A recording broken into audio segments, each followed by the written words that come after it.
I want to talk to you today about distractions. And the reason I have the word God and folded praying hands is because in our distractions, we need God more than ever, and we need to remember to pray more than ever. So, we are going to take a little bit of a different avenue today.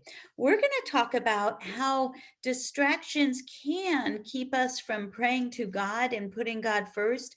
But rather than allowing that to happen, taking a pen and paper and writing down our distractions and then giving them to God in our prayers. So, Henry Nguyen, who I love, is an amazing God centered man that was born in 1932 and passed away in 1996. And he says that we need a time and space for solitude with God. So we are supposed to have time with God every day and in solitude because sometimes, I know this will surprise you, if we are not in solitude, we get distracted, we get interrupted, and then we aren't able to center on what God has for us and what we are lifting up to God. He says, without solitude, it is virtually impossible to live a spiritual life. Wow, that is a bold statement. He says solitude begins with a time and a place for God and for God alone. If we really believe that not only that God exists, but also that he is actively present in our lives, healing us, touching us, and guiding us, we need to set aside time and place to give him our undivided attention. Jesus says from Matthew 6, verse 6, go to your private room, and when you have shut the door, pray to the Father who is in that secret place. And he goes on to talk about our inner chaos and how that prevents us from having solitude with God. But then Henry Nguyen gives us hope. He says, here's the way to hope. In solitude, we come to know the Spirit who has already been given to us.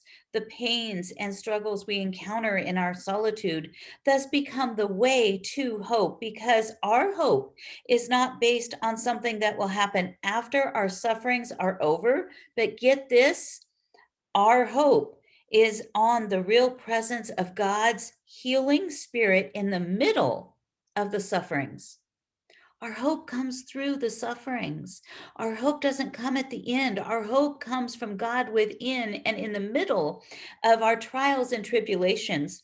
He says the discipline of solitude allows us gradually to come in touch with this hopeful presence of God in our lives and allows us to also taste the even now the beginnings of the joy and peace which belong to the new heaven and the new earth. Now, the discipline of solitude, he says, is one of the most powerful disciplines in developing a prayerful life. It is simple, though not easy. How many times have you heard that? Simple, but not easy. I think it's a theme lately. And it's the way to free us from slavery of our occupations and preoccupations and to begin to hear the voice that makes all things new. Have you not been able to hear God's voice? Maybe it's because of the distractions. Maybe it's because of the preoccupations. Maybe it's because you're not spending a little bit of time in solitude with the one who blesses and gives all. So this week, don't run from your distractions, but rather turn them into prayers. Keep something to write on, a journal or a pad of paper and a pencil handy. And then, even when you relax into the solitude, you make that space. If there's a distraction, write it down and then create a prayer, giving it to God so that you and he can partner together in how to get rid of the distractions. And I am praying for all of us to have a discipline of solitude this week. Now, it's not something that comes easy. Remember, simple but not easy. But it's something that if we continue to practice and don't give in to the distractions, it can make a difference in our prayer life with God. I hope you give it a try. I do too. I am giving it a try as well.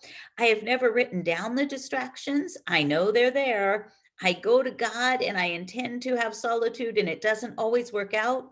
So this week, I'm going to try with you to write down the distractions and make those prayers for God.